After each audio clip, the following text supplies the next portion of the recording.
الذين آمنوا كتب عليكم الصيام كما كتب على الذين من قبلكم لعلكم تتقون. يعني ايه بقى الآية دي؟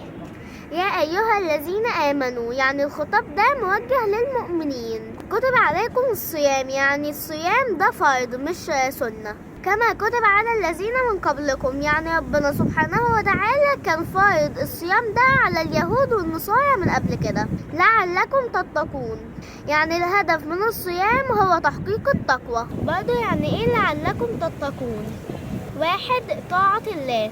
الصيام عبادة مهمة وفي أسباب كتير بتخلي المسلمين يصوموا، منهم مثلا إن أنت تقرب من ربنا، منهم الحسنات، منهم مثلا إن ده فرض عليك أصلا. 2. تنقية الروح.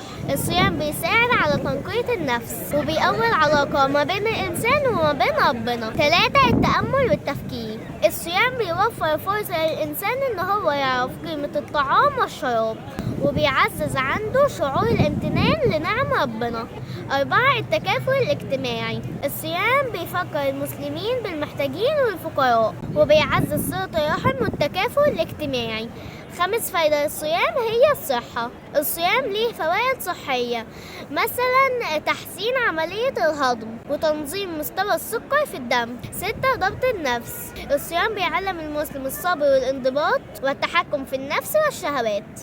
وكده احنا عرفنا شوية من فوائد الصيام. ربنا يتقبل منا ومنكم. سلام.